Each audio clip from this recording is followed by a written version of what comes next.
ಹಣೆ ಬರ ಸರಿ ಇಲ್ಲ ಅನ್ನೋದು ಇದಕ್ಕೇನಪ್ಪ ಅಂತ ಇವತ್ತೇ ಗೊತ್ತಾಯ್ತು.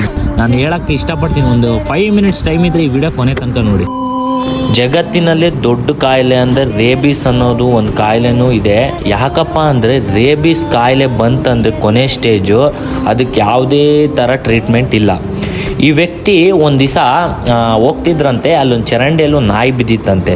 ಆ ನಾಯಿನ ತೆಗ್ದಿಡೋಣ ಪಾಪ ಬಿದ್ದಿದೆ ಅಲ್ಲ ಅಂತ ಪಾಪ ತೆಗ್ದಿಡಕ್ಕಂತ ಹೋಗಿದ್ದಾರೆ. ಅದೇನೋ ಸಣ್ಣದಾಗಿ ಕಡ್ದಿದೆ.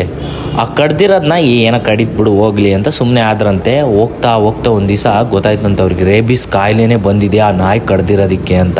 ಅವರು ಯಾರಪ್ಪ ಅಂದರೆ ಉತ್ತರ ಪ್ರದೇಶ್ ಚಾಂಪಿಯನ್ ಕಬಡ್ಡಿ ಒಳಗೆ, ಮತ್ತೆ ಸೀಸನ್ ಕಬಡ್ಡಿ ಪ್ರೋ ಅಂತ ಇದೆ ಅಲ್ಲ, ಟಿ ವಿ ಒಳಗೆ ಬರುತ್ತೆ, ಎಲ್ಲರೂ ನೋಡ್ತಿರಲ್ಲ, ಅದ್ರೊಳಗೂ ಚಾನ್ಸ್ ಸಿಕ್ಕಿತ್ತಂತೆ. ಆ ವ್ಯಕ್ತಿ ಇಷ್ಟು ವರ್ಷ ಕಷ್ಟಪಟ್ಟು ಆಡಿ ಅದಕ್ಕಂತ ಕನ್ಸಿಡ್ಕೊಂಡಿದ್ದು ಮಣ್ಣಾಯಿತು. ಅದಕ್ಕೆ ಯಾವುದೇ ನಾಯಿ ಕಡೀಲಿ ತಕ್ಷಣವೇ ಹಾಸ್ಪಿಟ್ಲಿಗೆ ಹೋಗ್ರಿ. ಯಾಕಪ್ಪ ಅಂದರೆ ಯಾವ ನಾಯಿಗೆ ರೇಬಿಸ್ ಇದೆ ಅಂತ ನಮಗೆ ಗೊತ್ತಾಗಲ್ಲ. ಈ ವಿಡಿಯೋ ಒಬ್ಬೊಬ್ಬರು ನಿಮ್ಮ ಫ್ರೆಂಡ್ಸಿಗೆ ಶೇರ್ ಮಾಡಿ, ಮತ್ತು ಆದಷ್ಟು ಈ ವಿಡಿಯೋನ ಸ್ಟೋರಿಗೆ ಹಾಕ್ಕೊಂಡು ನಿಮ್ಮ ಫ್ರೆಂಡ್ಸಿಗೆ ತಲುಪಿಸಿ. ಇಷ್ಟಪಟ್ಟು ನಿಮಗೋಸ್ಕರ ಕಂಟೆಂಟ್ ಮಾಡ್ತೀನಿ. ಒಂದೇ ಒಂದು ಫಾಲೋ ಕೊಟ್ಟರೆ ನನಗೆ ಸಪೋರ್ಟ್ ಸಿಗೋಂಗಾಗುತ್ತೆ ನಿಮ್ಮ ಕಡೆಯಿಂದ. ಎಲ್ಲರೂ ಫಾಲೋ ಮಾಡ್ಕೊಳ್ಳಿ.